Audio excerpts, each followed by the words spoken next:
আর্দ্র ক্লাস হতে অনার্দ্র ক্লাসে, আর্দ্র মানে পানি অবস্থায়, ঠিক আছে।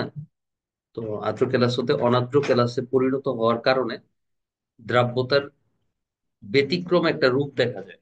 হ্যাঁ। তো বা দ্রাব্যতার পরিবর্তন, যে তাপমাত্রায় দ্রাব্যতা লেখচিত্রে এই ব্যতিক্রমটা দেখা যায় তাকে পরিবৃত্ত তাপমাত্রা বলে, ঠিক আছে। তার দ্রাব্যতার টপিক সেটা মূলত যে আর্দ্র ক্লাস হতে মানে যখন হচ্ছে তোমার ধরো সাপোজ পানিতে ক্যালাসিত আকারে থাকবে, ঠিক আছে, কোন একটা পদার্থ, তাহলে তখন হচ্ছে মানে আর্দ্র ক্লাস হতে মানে এটাতে দ্রাব্যতার যে তাপমাত্রার যে রেখাটা, হ্যাঁ, আমরা পাবো। তো এটা যদি হচ্ছে অনার্দ্র থাকতো, পানি ছাড়া থাকতো, এখানে পানি সহ এখানে ধরো পানি ছাড়া, তখন দ্রাব্যতার সাথে তাপমাত্রার একটু ভিন্নতা দেখা যেত না। তো এই ব্যতিক্রমটাকে বলা হয় কি, পরিবৃত্ত তাপমাত্রা, কতটুকু কতটুকু ডেভিয়েশন হতো এটা। আচ্ছা, 3F অরবিটাল সম্ভব নয় কেন? হ্যাঁ, তোমার হচ্ছে N+L বলতে তুমি দিবা যে 3F অরবিটালের জন্য তোমার এল এর মান কত? এল এর মান হচ্ছে জিরো হতে, সূত্র হচ্ছে জিরো হতে N-1, তাই না? তো এল ইকুয়াল টু হচ্ছে জিরো হতে N-1। তো রেকর্ড কি অন করেছি? হ্যাঁ। আচ্ছা, জিরো হতে N-1, এটা হচ্ছে এল এর মান। তো তাহলে জিরো হতে কত হবে?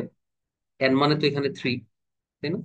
তাহলে জিরো হতে 3-1, তার মানে হচ্ছে জিরো হতে টু, জিরো ওয়ান আর টু, তাই তো? তো আমরা জানি যে এল এর মান জিরো হলে এস উপশক্তি স্তর, ওয়ান হলে পি, টু হলে টি উপশক্তি স্তর। তাহলে অর্থাৎ তৃতীয় শক্তি স্তরে 3S, 3P এবং 3D সম্ভব, ঠিক আছে। এই তিনটা সম্ভব, বুঝছো? তাহলে 3F সম্ভব না। এই ছিল খ নাম্বার। তো এখন গতে কি বলছে? আচ্ছা, গতে বলছে যে তোমার উদ্দীপকের এ পাত্রের দ্রবের দ্রাব্যতার গুণফল হিসাব করো। তাহলে এ পাত্রের আমরা যে দ্রাব্যতার গুণফল বের করব, তো এ পাত্রের ঘনমাত্রা কিন্তু আমাদের দেওয়া নেই, দ্রাব্যতা দেওয়া নেই, আছে? দেওয়া নেই, বলছে সম্পৃক্ত দ্রবণ। সম্পৃক্ত দ্রবণ হলে, যদি দ্রবণ সম্পৃক্ত হয় তাহলে ঘনমাত্রা মানেই দ্রাব্যতা, ঠিক আছে। সম্পৃক্ত দ্রবণ যদি হয় তাহলে ঘনমাত্রা মানেই দ্রাব্যতা, এটা লিখলাম না আমি, মনে রাখো। আর এ পাত্রে সরাসরি ঘনমাত্রাটা দেওয়া নেই, মানে দ্রাব্যতা দেওয়া নেই। হুম। তখন আমরা যে কাজটা করব, দেখো এখানে পিএইচ দেওয়া আছে। তো আমরা পিএইচ এর একটা সূত্র জানি, সেটা হচ্ছে তোমার গ নাম্বারের, এটা খ। আর গ নাম্বারের জন্য আমরা বলতে পারি যে পিএইচ এর সূত্রটা হচ্ছে তোমার এই যে pH plus p of OH সমান হলো 14। PH plus p of OH সমান 14। পিএইচ আছে 9.76, 9.76 প্লাস পি অফ ওএইচ সমান কত? 14। তাহলে অতএব পি অফ ওএইচ সমান কত হবে হুজাইফা, একটু ক্যালকুলেশন করবা?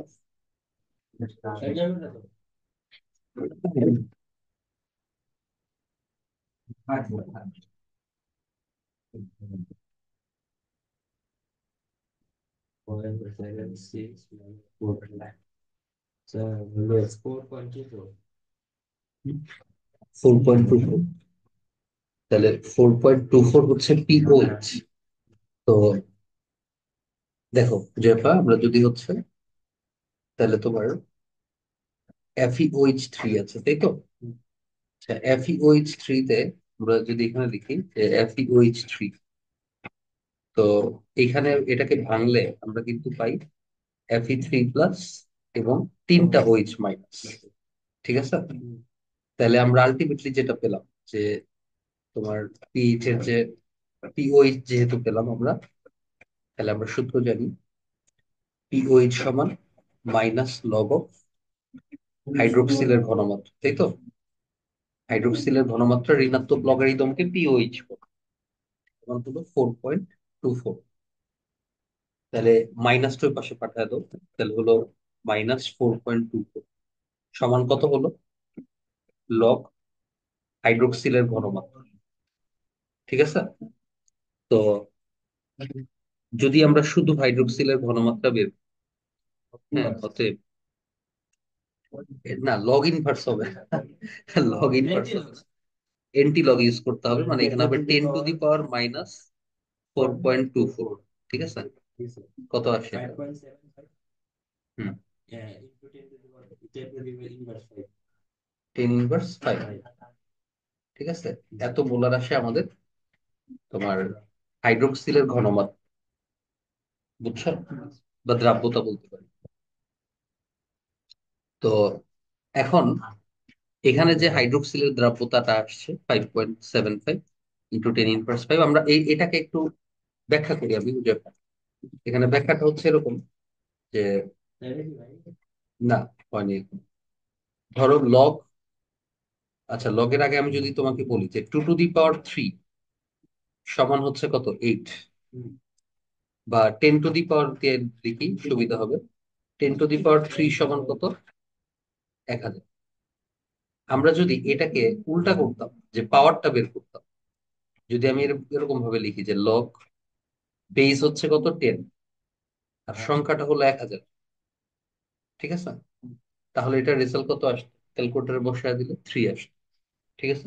ক্যালকুলেটর ছাড়াও করা যেত, এই যে 1000 মানে 10⁻³, ওই থ্রিটা আগে চলে আসতো, আর লগ 10 মানে 1 হয়ে যেত, আলটিমেটলি 3। তো লগারিদম করে আমরা পাওয়ারটা বের করি।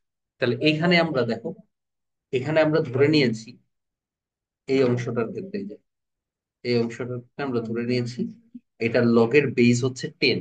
নর্মালি দেওয়া না থাকলে 10 হবে বেস।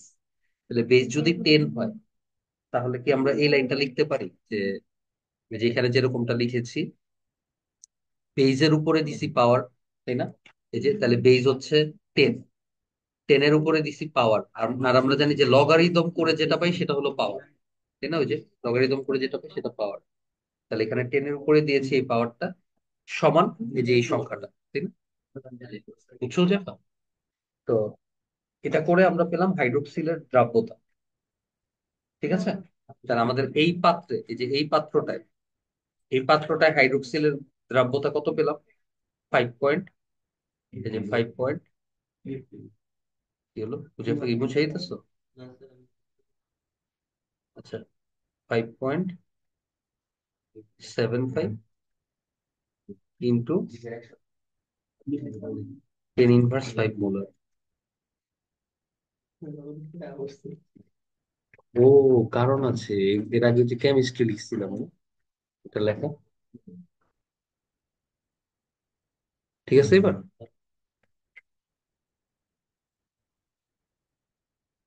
আচ্ছা, তাহলে দ্রাব্যতাটা আমরা পেলাম। আচ্ছা, তাহলে এখানে আমরা এই অংশটা ঠিক করি, এটা মুছে দিই, এটা তো বুঝেছি।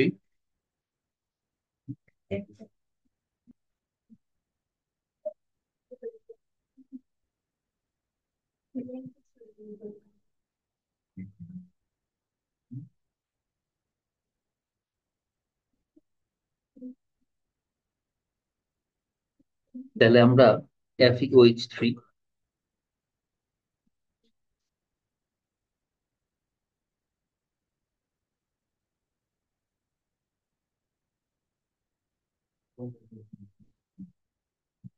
তাই না বুঝে?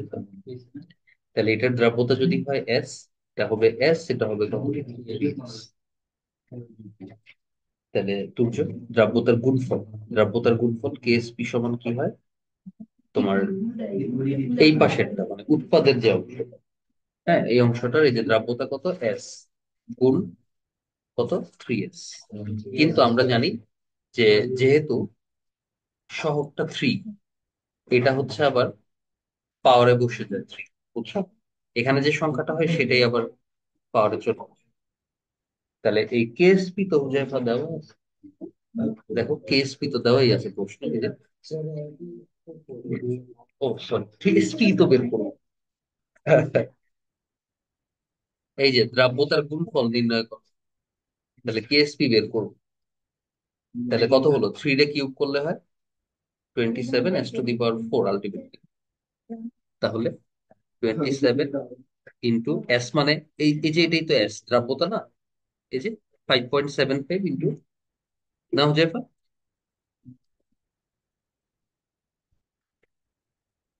5 whole cube whole to the power 4। এটা করলে যেটা আসে সেটাই আছে। ঠিক আছে, দেখো কত আসে।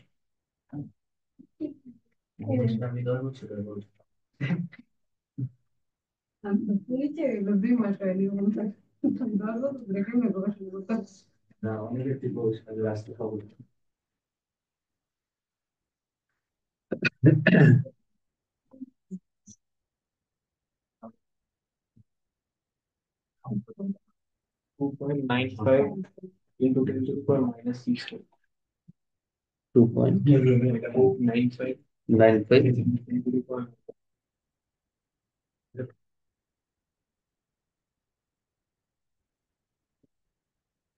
ঠিক আছে, এটা হচ্ছে কেএসপির মান।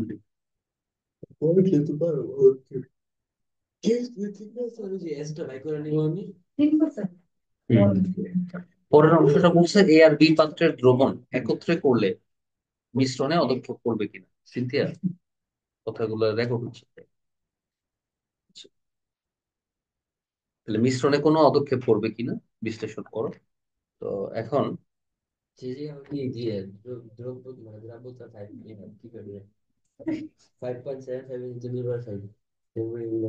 দ্রাব্যতা তো এটাই, এটা তো বের করলাম। আর 4 নাম্বারটা ইজিলি পারা যাবে, আমি তাও হালকা হিন্টসটা দিয়ে দিই নাকি।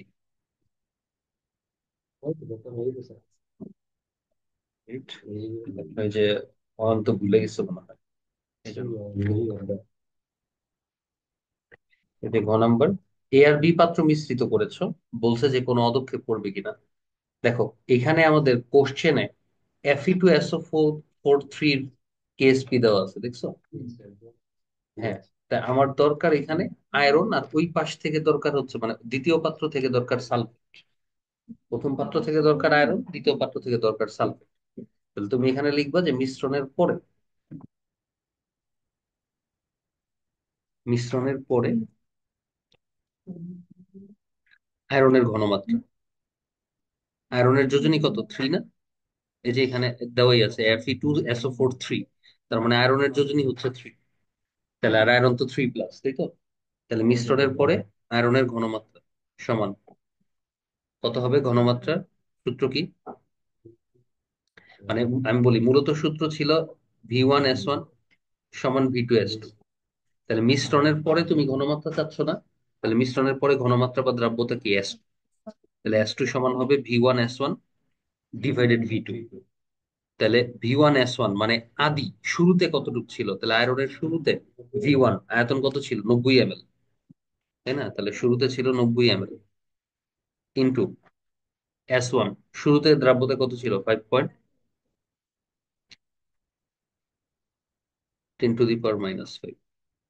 আর V2 মানে হচ্ছে পরের আয়তন, পরের আয়তন তো যেহেতু মিশাইছো তাহলে দুইটা যোগ হবে না, তাহলে 90 যোগ 140, 230, বুঝছো? তারপরে আবার কি করবা, তোমার ক্যালকুলেশন করা লাগবে না, এখানে আমি জাস্ট এটা বুঝিয়ে দিই হিন্টসটা, বাকিটা ক্যালকুলেশন করে নিতে পারবা। এই যে এত মোলার পেলা আয়রনের ঘনমাত্রা, আর মিশ্রণের পরে সালফেট দরকার, এই যে SO4 2- এর ঘনমাত্রা দরকার। তাহলে সালফেটের ঘনমাত্রা কত, সেম সূত্র, নিচে হবে 90 + 140, আর উপরে হবে আয়তন ইন্টু ঘনমাত্রা, মানে এই যে 140 ইন্টু কত, 1.2 ইন্টু 10⁻²। বুঝাফা বুঝছো এটা? আয়রনের ঘনমাত্রাও পেলাম, সালফেটের ঘনমাত্রাও পেলাম। আচ্ছা, তারপরে দরকার আমার, আর কার দরকার? আচ্ছা, তারপরে হচ্ছে আমরা এটা করে ফেলতে পারবো।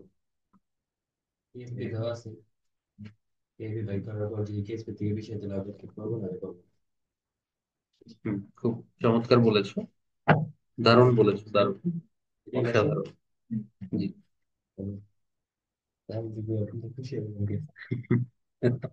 তাহলে এখানে একটা ঘটনা হচ্ছে তোমার, তুমি সবই দারুণ বলেছো, কিন্তু একটা ব্যাপার আছে। ব্যাপারটা হচ্ছে এখানে দেখো,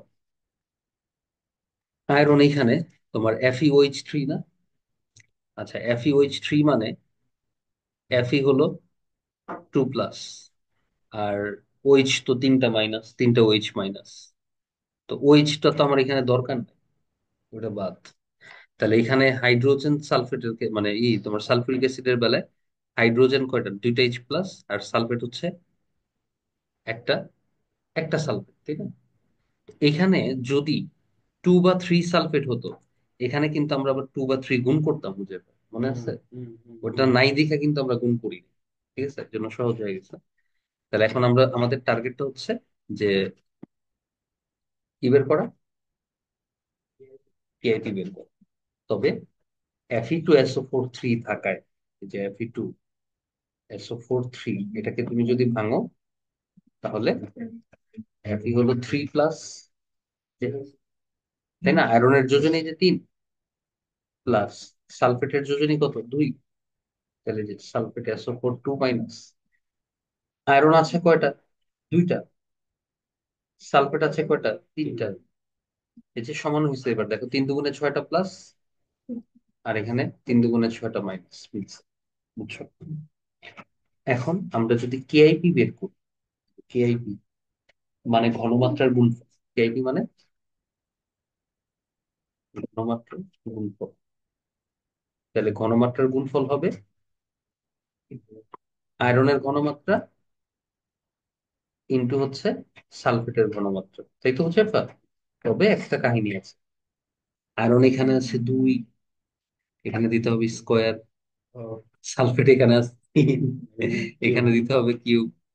সব ঠিক করতে, এখানে এসে এটা না করলেই ভুল হয়ে যায় অঙ্কটা। ঠিক আছে, আর এটার মান তো বের করেছোই, সালফেটের ঘনমাত্রা বের করেছো। দুইটা বসায় দিলে তুমি রেজাল্ট পাবা হচ্ছে কেআইপি। হ্যাঁ, আর তোমার এখানে কেএসপি তো দেওয়া আছে, তাই না? এই যে বক্স করে দিলাম। তো তুমি হিসাব করবা যে তোমার কেআইপি কেএসপি যদি ছোট হয়, তাহলে দ্রবণটা অসম্পৃক্ত হবে, তাই না? আর যদি সমান হয়, তাহলে সম্পৃক্ত। আর যদি কেআইপি বড় হয়, ইউজুয়ালি বড় হয়, বেশিরভাগ অঙ্কে দেখছি, তাহলে বড় হলে তাহলে অদক্ষেপ করবে। ঠিক আছে, বা অতিপৃক্ত দ্রবণ, পদক্ষেপ করবে। তুমি বুঝছো? যে হোক জন্য বুঝে যাওয়া লাগবে। যে আমাদের আর কয়টা আছে? এক দুইটাই তো আছে, করে দাও না। এটা 10। আচ্ছা, তাহলে তুমি যে পরে এটা দিকে পেলে।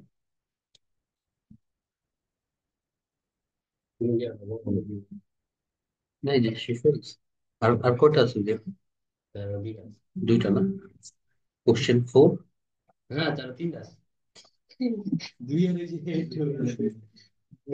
এগুলো ছোট আছে।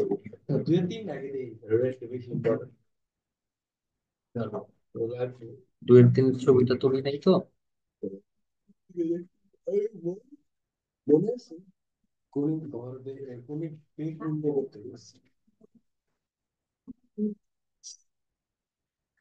আচ্ছা, তো জিমেন প্রভাব কাকে বলে, বলো?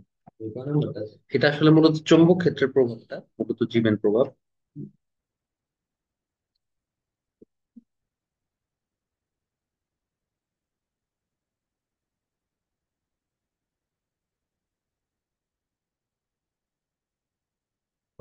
আমি একটু কষ্ট করে গেটটা চেষ্টা করবো।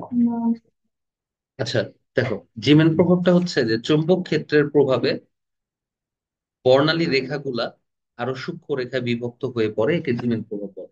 আর তড়িৎ ক্ষেত্রের প্রভাব হলে এটাকে বলা হয় যে স্টার্ক প্রভাব, যেটা বললাম। ঠিক আছে, আমরা জানি যে যদি তোমার উচ্চ শক্তি স্তর থেকে ইলেকট্রন ধাপান্তরিত হয়ে নিচের শক্তি স্তরে আসে, তখন বিভিন্ন পরমাণুর বেলায় বর্ণালী তৈরি হয়, তাই না? এই বর্ণালী গুলাকে আধুনিক গবেষণায় আরো সূক্ষ্মভাবে ভাগ করা যায়, যেটাকে বলে রেখা বর্ণালী। ঠিক আছে, তো আমরা যদি বলি যে তোমার চৌম্বক ক্ষেত্রের প্রভাবে যদি এই রেখা বর্ণালীগুলো আরো ভাগ হয় সূক্ষ্মভাবে, তাহলে সেটা হচ্ছে দ্বিমেন প্রভাব। আর তড়িৎ ক্ষেত্রের প্রভাবে ভাগ হয়ে গেলে সেটা স্টার প্রভাব। ঠিক আছে। আচ্ছা, তো এরপরে হুজাইফা, গ্লুবার লবণের তাপমাত্রার সাথে দ্রাব্যতার পরিবর্তন ব্যাখ্যা করো। গ্লুবার লবণ কি? ম্যাগনেসিয়াম সালফেট, এর সাথে কয় অণু পানি? 10 অণু পানি না গ্লুবার লবণ?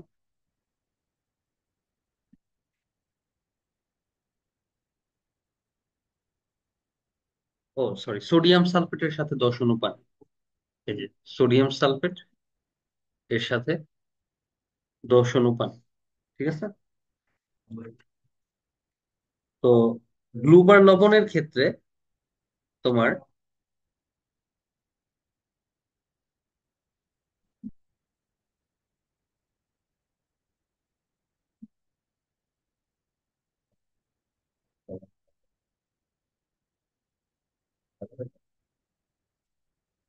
আচ্ছা হুজাইফা, দেখ, আমরা জানি তাপমাত্রার সাথে দ্রাব্যতার সম্পর্কটা কিরকম,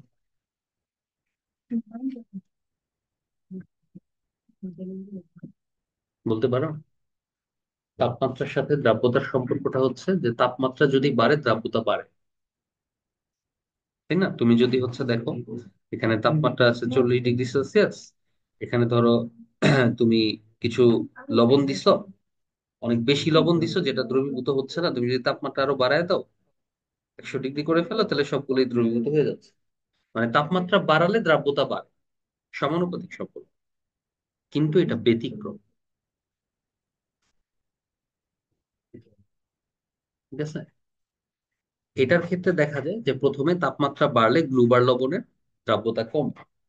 এবং আমরা যদি হচ্ছে এটাকে ব্যাখ্যা করি, তাহলে এইভাবে বলতে পারি যে গ্লোবাল লবণের ক্ষেত্রে, মানে গ্লোবাল লবণের কেলাসের ক্ষেত্রে তাপমাত্রা বৃদ্ধির সাথে সাথে প্রথমে এর দ্রাব্যতা বাড়ে প্রথম ক্ষেত্রে, কিন্তু 32.4 ডিগ্রি তাপমাত্রার পর তাপমাত্রা বৃদ্ধির সাথে সাথে এর দ্রাব্যতা ক্রমাগত হচ্ছে হ্রাস পায়। ঠিক আছে, ক্রমাগত এর দ্রাব্যতা হ্রাস পায়। জাস্ট এতটুকু ব্যাখ্যা দিলেই হবে যে 32.4 ডিগ্রি, তাহলে এখানে এটাকে বলে পরিবৃত্ত তাপমাত্রা। সোডিয়াম সালফেটের পরিবৃত্ত তাপমাত্রা হলো 32.4। কারণ, হ্যাঁ, এই যে পুরোটা দেওয়া লাগবে না, যতটুকু মনে থাকবে ততটুকু দিয়ে দিই।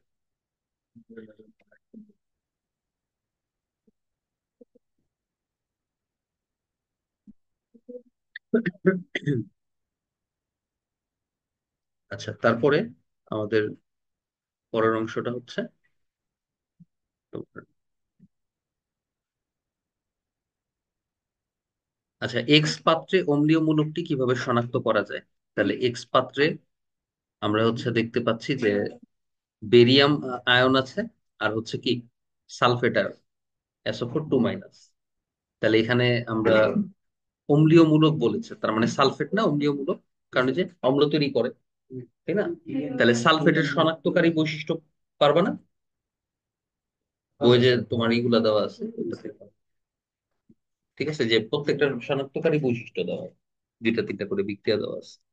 আচ্ছা, তারপরে উদ্দীপকের দ্রবণ দুটি একত্রে মিশালে তোমার এক্স পাত্রে দ্রবের দ্রাব্যতার কোনো পরিবর্তন হবে কিনা। সময়ায়ন প্রভাবের অঙ্ক। ঘ নাম্বারটা হচ্ছে সময়ায়ন প্রভাব। কারণ, হ্যাঁ করায় দিই, দেখো প্রথম পাত্রে কি আছে? Barium sulphate. ভাঙাও, ভাঙালে হবে বেরিয়াম, আর হচ্ছে SO4 2 মাইনাস, তাই তো? দ্বিতীয় পাত্রে আছে বেরিয়াম ক্লোরাইড। তাহলে বেরিয়াম ক্লোরাইড যদি ভাঙি, এটা নর্মালি একমুখী চিহ্ন দিব, কারণ এটা সবল তড়িৎ বিশ্লেষ্য, আর এর আগেরটা দুর্বল। তো বেরিয়াম 2 প্লাস, প্লাস হচ্ছে 2Cl মাইনাস, বুঝছো? তাহলে প্রথম পাত্রে প্রথম পাত্রে বেরিয়াম সালফেটের দ্রাব্যতা কি তুমি জানো? জানো, বের করতে পারবো। দেখো, বেরিয়াম সালফেটের কেএসপি যদি বলি, হ্যাঁ, আমরা যদি ধরি এটা এটা এস, এটা তাহলে এস, এটাও কি এস, তাই না? তাহলে প্রথম ক্ষেত্রে মানে এভাবে বলতে পারি যে মিশ্রিত করার পূর্বে, ঠিক আছে, মিশ্রিত করার পূর্বে কেএসপি সমান হবে S into S, right? S into S. আর কেএসপি এর মান দেওয়া আছে 1.11 ইন্টু 10⁻⁻10 ইকুয়াল টু হচ্ছে এস স্কোয়ার। স্কোয়ারটা এই পাশে আসলে রুট ওভার এটা বসাবে। হ্যাঁ, রুট করেছো? তাহলে এস ইকুয়াল টু 1.05 ইন্টু 5, 10⁻⁻5। বুঝে, এবার তুমি 10⁻5 আর -5 এর মধ্যে কতটা ডিফারেন্স তুমি জানো? তুমি ঘনমাত্রা 10⁻5 বানায় বলাইছো। তাও আবার এই ঘনমাত্রা তোমার হচ্ছে দুর্বল লবণ বলতে পারো তড়িৎ বিশ্লেষ্য। এটা আবার 10⁻5, শক্তিশালী সালফিউরিক অ্যাসিড হয় না। আচ্ছা, তাহলে এস হচ্ছে মানে পূর্বে ঘনমাত্রা এটা, পরবর্তীতে এই যে এটা হচ্ছে পূর্বে পূর্বে আমি আরেকবার এটা একটু লিখি, আরেকবার লেখার একটা তাৎপর্য আছে।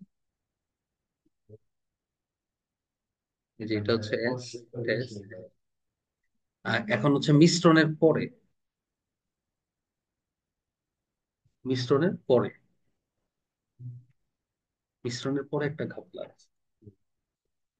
মিশ্রণের পরে দ্রাব্যতাটা ধরলাম S1, হুম, কিন্তু এর সাথে তো আবার বেরিয়াম ক্লোরাইড মিশাইছো। তাহলে এখানেও তো বেরিয়ামের ঘনমাত্রা কত, 0.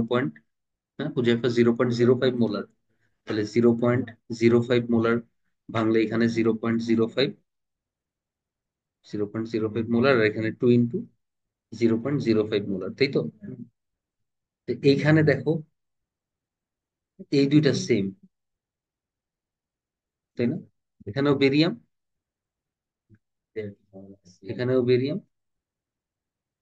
এখানেও বেরিয়াম, দেখছো? এটাকে বলা হয় সম আয়ন প্রভাব। এটাকে বলা হয় সম আয়ন প্রভাব। প্রভাব, সম আয়নের প্রভাবে দ্রাব্যতা হ্রাস পায়, এটা আমরা প্রমাণ করব। দেখো, তাহলে এখন এইখানে আমরা যদি কেএসপি বের করি, কেএসপি চেঞ্জ হবে না, কারণ তাপমাত্রা চেঞ্জ হয়নি। তোমরা কি বলছে যে মিশানোর আগে পরে তাপমাত্রা চেঞ্জ হয়েছে? তাপমাত্রা চেঞ্জ না হলে KSP will not be changed, ঠিক আছে? কেএসপিও চেঞ্জ হবে না। আচ্ছা, কেএসপি উইল নট চেঞ্জ, তাহলে এখানে হচ্ছে কেএসপি সমান এখানে হবে কি S1 ইন্টু, এই যে S1, কিন্তু S1 এর সাথে বেরিয়াম তো আরেকটু আছে, প্লাস 0.05 এর সাথে ইন্টু এই যে সালফেটের দ্রাব্যতা কত, S1, তাই তো? এটা তো আর লাগবে না, কারণ আমার তো কেএসপি হচ্ছে বেরিয়াম সালফেটের। কেএসপি কার? বেরিয়াম সালফেটের। তো বেরিয়াম যেহেতু দুইটা অংশ আছে, তা দুইটাই নিচ্ছি। আর সালফেটের হচ্ছে যে S1, ক্লিয়ার? কেএসপি আগের মতোই, 1.1 ইন্টু 10⁻, কত, -10, তাই না? ইকুয়াল টু, গুণ করে দাও, তাহলে এখানে হচ্ছে S1 স্কোয়ার প্লাস 0.05 S1। ঠিক আছে মুজাফর? এখানে একটা কাজ করতে পারো, শর্টকাটে যদি করি, এই যে এইভাবে লিখতে পারো যে S1 ক্ষুদ্র হওয়ায়, হ্যাঁ, এই দেখো, S1 ক্ষুদ্র হওয়ায়, কে আসছে? S1 ক্ষুদ্র হওয়ায় তোমার S1 এর উচ্চঘাত সমূহ, S1 এর উচ্চঘাত, উচ্চঘাত মানে S1 স্কোয়ার, তাই তো? উপেক্ষা করে বল।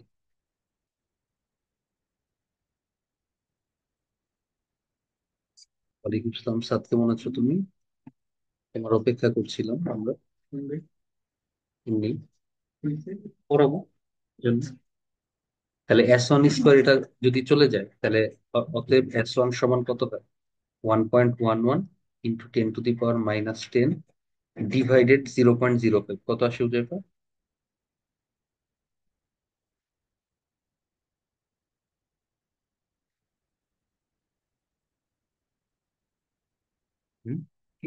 Sorry sorry, 10 inverse 10 উজাইফা।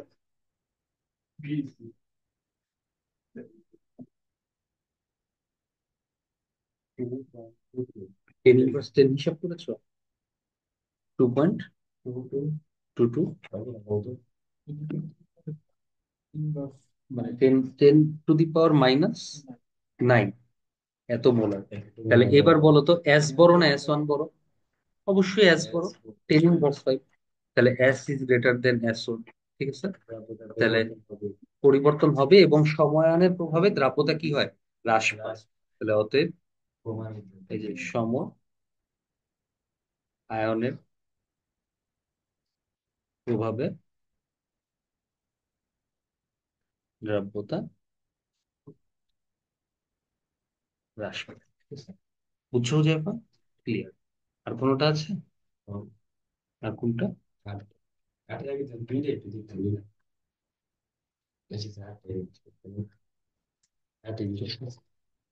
একটু ছোট আছে, একটু দেখা দিই।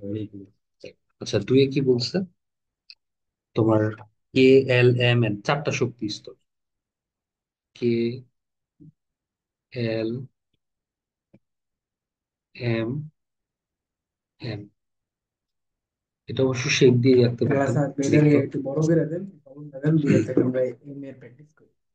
আচ্ছা, এখানে হচ্ছে তোমার লাস্টেরটার থেকে এটাতে আসছে, হুম, এটা হলো এ। এটা আর বুঝে মারছে। এই লাস্টেরটার থেকে, আচ্ছা, K L M N লাস্টেরটা থেকে আর কি প্রথম শক্তি স্তর আসছে, এটা হচ্ছে বি। এটা শিওর আমি ঠিক মারছি। আছে, আচ্ছা, K L M N চারটা শক্তি স্তর। গতে কি বলেছে ওটা? গতে বলেছে গ না গ? আচ্ছা, উদ্দীপকের সর্ববহিঃস্থ শেল, যেহেতু প্রশ্ন বলেছে K L M N, তার মানে চতুর্থ শক্তি স্তর, তাই না? তাহলে এন এর মান কত? 4। সর্ববহিঃস্থ শেলে ঘূর্ণীয় মানে ঘূর্ণনশীল ইলেকট্রনের কৌণিক বেগ হিসাব করো। কৌণিক বেগ হলো mvr ইকুয়াল টু NH/2 পাই। তাহলে চতুর্থ শক্তি স্তরের ব্যাসার্ধ তো জানো না, ব্যাসার্ধ বের করো। তাহলে ব্যাসার্ধের, হ্যাঁ, ব্যাসার্ধের সূত্র কত? তোমার 5.292 ইন্টু 10⁻11 মিটার, তাই না? এত মিটার ইন্টু, সূত্র কি? N² ডিভাইডেড Z, এটা সূত্র। তাহলে এন হচ্ছে কত বসাবা? এন হচ্ছে 4 বসাবা। হাইড্রোজেন পরমাণু পারমাণবিক সংখ্যা কত? 1। বসায় এই মানটা এই যে এখানে বসায় দিচ্ছ, ঠিক আছে? তোমাকে চাইছে কি? ও না হুজাইফা, এত কিছু বের করার দরকার নেই, শুধু বেগ চাই নাই, কৌণিক বেগ চাইছে। দরকার নেই এটা, শুধু কৌণিক বেগ চাইছে মানে পুরাটাই। অঙ্ক তো একদম সিম্পল এটা। এই পুরাটা কৌণিক।